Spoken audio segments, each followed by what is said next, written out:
quarters, and I fucking hate it, and this is why. If you know more German than me, I know, there's probably mistakes, ignore them.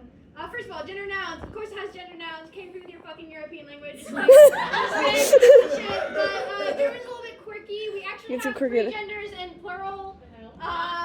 These are the different words for all these plural steals words from other things, unless it's genitive.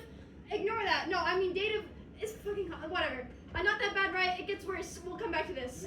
So how do I, as a non-binary person, navigate referring to myself in religiously gendered language? Verb conjugation. Yeah, just like, whatever the fuck. This is the general conjugation, except there's exceptions and exceptions and exceptions and exceptions. God! Whatever. We're not going to worry about that right now. Compound words. For some reason, Germans think it's great to shove a bunch of words into one word instead of keeping me up and saying, no, it's fucking bad. What's wrong with you? That's what they're fucking in Indonesia. Shut up, I'm not listening to you. They're pronounced as separate words. You have to figure out where the spacing is and give a vocal space between the fucking words. Makes no sense.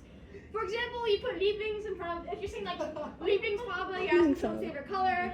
I can try this. Gangs, I don't want to read that. Qualification. Ausländer Angelegenheiten, immigration affairs. There's longer ones that I've encountered. I don't want to think about it. One reason. I've only encountered this a few times, but it's extremely specific. This one's funny though. For example, the verb umziehen means to move house or to undress. It's the same word. I don't know why.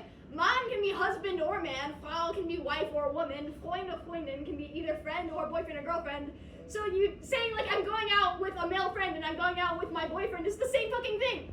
For example, the sentence Ich habe drei Freundinnen can mean I have female friends or I have 3 girlfriends, but I like the ambiguity in that one. I like people thinking I have 3 girlfriends. So funny letters. I never learned pronunciation properly because my German 1 teacher kind of sucked. I don't know how to pronounce these. They still confuse me. I was going to practice them together, but I couldn't find any good videos, so they're just a mystery, except for SZ. It's the last one. It's great. I love it. It's pronounced like 2 S's. Yes. It's fun to write. I love SZ so much. Okay. First bonus slide is funny words. One of the pros of learning German is that they have some funny words, so we're going to say some. Repeat after me. Schmetterling. Schmetterling. That means butterfly. Anti-baby-pille. Anti-baby-pille. Woo! Alright, Geschlechtsverkehr. Geschlechtsverkehr. That means gender traffic when translated literally, but it actually means sexual assault. No! So, for example, you can use these words in beautiful sentences like Ich hatte Geschlechtsverkehr mit deiner Mutter gestern Abend. Translates to, I think that you can figure that out if you look at the words a little bit closely. Alright, anyway. Verb order. So, you might have heard these terms. Some of these, this is what Google said, don't trust me, but Google said that these languages are subject, verb, object. The cat ate the apple. Some other languages are subject, object, verb. The cat, the apple, ate. German is technically SVM if you Google that, but that's a lie. It's more like V2, so what does that mean? Verb is in the second position, almost always, sometimes the first. No matter what, it doesn't go anywhere else besides the first or second position. For example, if you're saying today I eat, you must say today eat I, because the verb has to go second, even if you put something before the verb, and it sucks.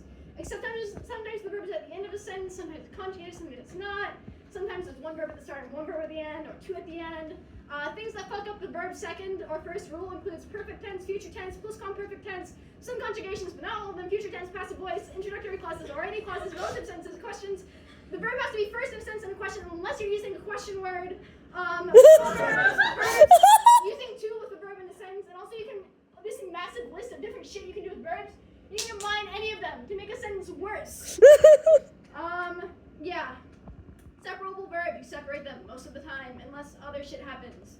For example, to say I shop for Baja Blast at Taco Bell, to shop, the verb for that is einkaufen. So you would say, Ich kaufe für einen Baja Blast am Taco Bell ein. You see how the ein and the kaufe are separate. You take part of the verb and put it at the end of the sentence. The verb is in 2 places in one sentence. Yeah, what gross. The fuck? 2 past tenses. German has 2 past tenses. One is for spoken German, and one is for written German. It's 2 different past. I don't know why. Why? The here version is spoken, which is perfect, which is the here. As two verbs, there's a helping verb that changes to either haben or sein. It changes based on what the verb is doing. It's complicated. As inconstant conjugation, usually, as you can see in the examples, you take the verb, you add a G at the beginning and a T at the end, except sometimes there's no G at the beginning, sometimes there's no T, sometimes the fucking vowels change, sometimes the spelling changes, sometimes there's no change at all. Bekomen in this tense is bekomen also. So how do you conjugate each verb? You fucking memorize it, and also which one is used with every single verb. This is the easier version of past tense. This is imperfect tense. I fucking hate imperfect tense. I don't know how to do it. It's used for written German. Oh, there's a microphone. I just remembered that. Except it's also used for sein and haben and modal verbs in spoken German instead of the other tense that we just talked about. The standard conjugation is te and then the normal ending from before, except for third person. It's there. Except most verbs are an exception with some weird other spelling that you have to fucking memorize, and that's why I hate it. And by the way, there's actually a third past tense plusquamperfect. It's for past tense. I don't really want to talk about it right now. So it's we don't have to talk about it. Leave me alone. Bonus slide 2, quotes from my German TA because he's fucking funny. I wrote down funny things my professors and TAs say. If I send this to my German TA, Nick, I'm sorry. I'm sorry, I'm not a creep. I just think you're funny. We're just gonna put these up. I don't want to read all of them.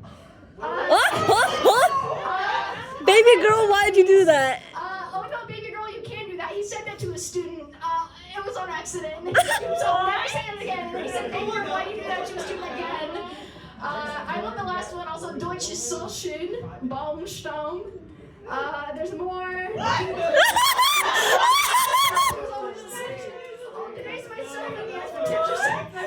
Gas budget can go fuck! Daddy Bezos!